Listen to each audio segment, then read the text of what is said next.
सास का कायाकल्प। राधा को अपनी सास से बहुत प्यार था। मम्मी जी, आपकी साड़ी कितनी प्यारी लग रही है। काश मैं भी आपके जैसी साड़ी पहन पाती।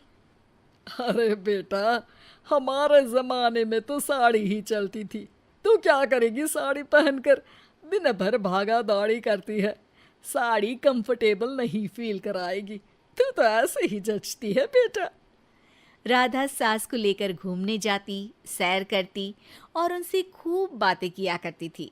एक दिन, अरे राधा और माँ सुनो, अब हम लोगों को बम्बई चलना पड़ेगा। मेरी नई नौकरी वहीं लगी है। अरे वाह माँ, कितना मजा आएगा ना। अरे नहीं नहीं, मैं नहीं जाऊंगी। बड़ा शहर, बड़े लोग, मेरा दिल नहीं लगेगा। अरे माँ, मैं हूं ना आपके साथ। और सारा परिवार बड़े शहर में शिफ्ट हो जाता है। एक दिन, राधा, तू भी अब नौकरी में जाने लगी है। मैं तो बोर हो जाती हूँ। सोच रही हूँ आसपास की औरतों से दोस्ती कर लूँ।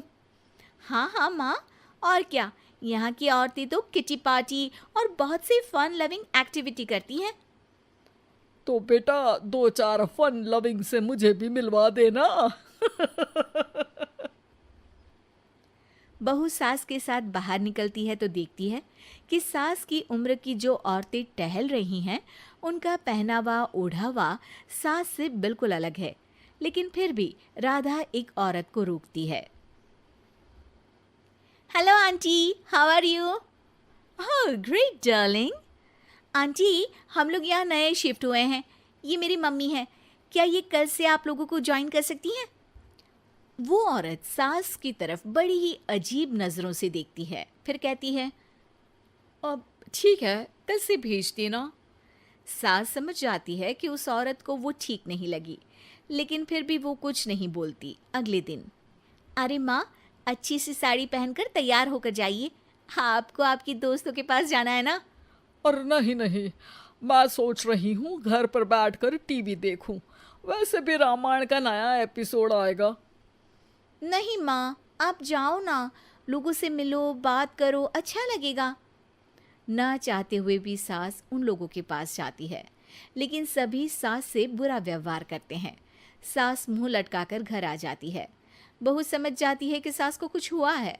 वो रोज सास को पार्क में भेजती, लेकिन सास रोज मुंह लटकाकर वापस आ जाती। क्या हुआ माँ, आप बाहर जाकर खुश नहीं होती हैं? अरे बेटा, खुश तो हूँ लेकिन लेकिन क्या माँ, आपको तो लोगों से मिलना, बातें करना अच्छा लगता था।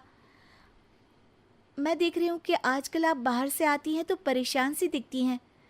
सास कुछ नहीं कहती, अपने कमरे में चली जाती है। अगले दिन राधा चुपके से सास के पीछे पार्क में जाती है। हेलो, कैसे हैं आप लोग? एक औरत मुंह बनाकर साइड हो जाती है। सभी एक दूसरे से बात करती हैं, लेकिन राधा की सास साइड में चुपचाप अकेली बैठी रहती हैं। राधा घर आती है और सास के वापस आने का इंतजार करती है। सास मुंह लटकाकर घर आती है। अरे मम्मी जी, तब से इंतजार कर रही हूँ, जल्दी तैयार हो जाइए, मार्केट जाना है। राधा सास को लेकर बाजार जाती है और उन्हें कुछ मॉडर्न कपड़े दिलाती है। अगले दिन सास उन कपड़ों को पहनकर पार्क में जाती है। Oh my god, you are looking gorgeous. Beautiful top, कहाँ से लिया? हे, मेरे घर में कल किटी है, तुम जरूर आना। अजीब औरतें हो तुम लोग। मैं रोज आती थी तब तो तुम लोग सीधे मुंह बात भी नहीं करती थी। आज इन कपड़ों को देखकर तुम मुझे घर बुला रही हो। लेकिन सुनो, अब मुझे तुम लोगों से कोई बात नहीं करनी और ना ही दोस्ती करनी है। अरे तुम तो बुरा मान गई। वैसे दोस्ती नहीं करनी थी तो ये कायाकल्प क्यों किया? ये मेरी बहू ने किया है।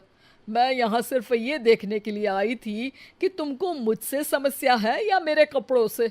कपड़े तो बदले जा सकते हैं। अच्छा चलो, जो भी हो, अब हम लोग तुम्हें अपने साथ रखने को तैयार हैं।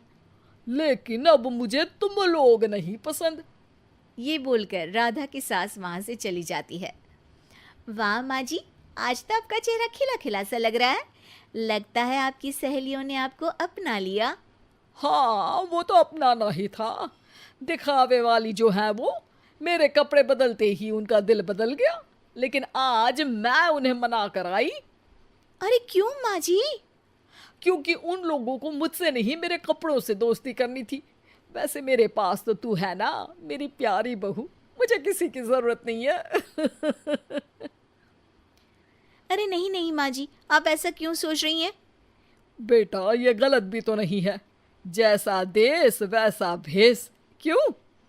ठीक है ना माँ, अब जब ये हम लोगों का देश है तो क्यों ना हम यहाँ का भेष अपना ले। हाँ हाँ जरूर, मैं तो तैयार हूँ। समय के साथ खुद को बदलने में कोई बुराई नहीं है, लेकिन कहीं नकल के चक्कर में बंदर ना दिखने लगूं। खैर, बहू लग जाती है सास की कायाकल्प।